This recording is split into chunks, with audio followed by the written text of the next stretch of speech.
right, Alexander, let's talk about the regime change that took place in Nepal a couple of days ago. And in my opinion, it is a regime change. Actually, I don't think there's anyone that believes this was not a regime change. The Gen Z regime change of the government in Nepal. The government has collapsed. The military is ruling for now. That's my understanding of things. And this regime change was extremely violent. Yes. A lot of people were injured. People did die, and a lot of homes and residences of government officials were just burned to the ground. Your thoughts?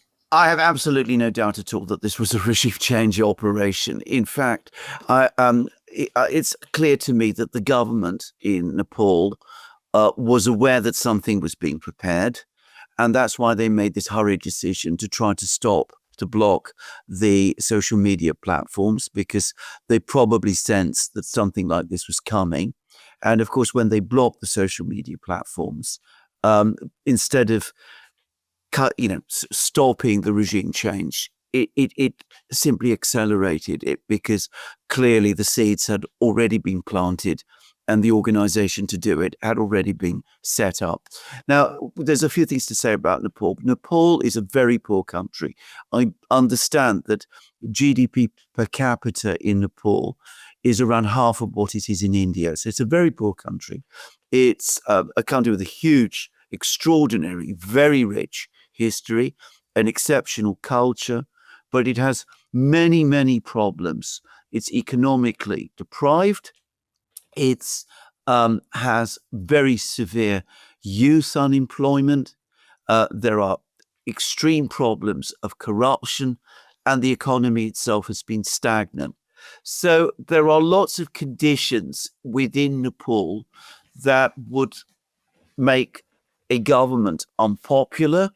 And it wasn't just the government that was unpopular, apparently, but the entire political class in Nepal that was also unpopular. So there was things that would explain why the government was unpopular. But what we saw was so clearly part of a regime change operation that, as so often happens, what it seems to me clearly took place on this occasion was that the people who were behind this regime change, this color revolution, basically took advantage of the brittle conditions in Nepal. They could see that the government was ripe for overthrow, and they moved to overthrow it. And I've no doubt that that was what happened. If something happens because social media sites are closed down, if no political party to speak of is involved in these protests, if there's no visible leader to them, all of that is clearly the hallmark of something that is being organized and being prepared from behind the scenes and ultimately from abroad. Yeah, and timing is everything. This was launched about a week after the SCO in China. Correct. Where we saw a detente between India and China. And of course, Nepal has a history with both countries, a connection to both countries, and a business investment from both countries, and a notable investment from China into Nepal. The message from the United States is what to India, and what is it to China with this regime change? I mean, that there's an obvious strategy and message. Well, from the U.S. What is it? Well, I think the message, which is perhaps more directed at India, is: look, we can do this. We did this in Bangladesh. We can do this in Nepal. Obviously, India is a vastly bigger country and a much more complex one. But we have our friends in India too. If you're Prime Minister Modi, you need to be careful, because what we did in Bangladesh and in Nepal, we might be able to do to you. So, I mean, that is the warning, I think, that is being conveyed here.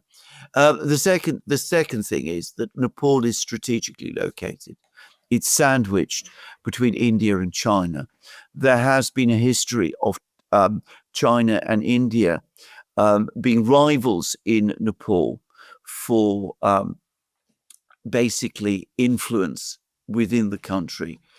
So, and this area, the Himalayas, is precisely the area where tensions between India and China are greatest. And I understand that Nepal has territorial claims against India, and it's got some issues with China.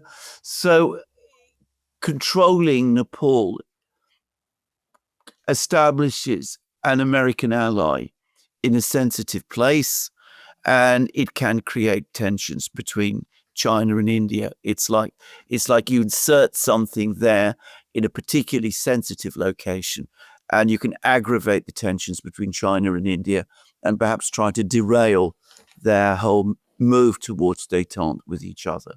So it makes absolute geostrategic and geopolitical sense to do this as well.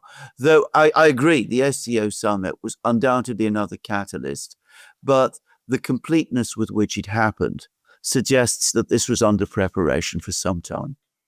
So was China asleep? Was India asleep? Yes. How come they didn't catch on to this? Yes, because countries like China and India and Russia are not really up to speed on this. India, I know, was very shocked by the regime change that took place, the color revolution that took place in Bangladesh. I mean, that really, really stunned them.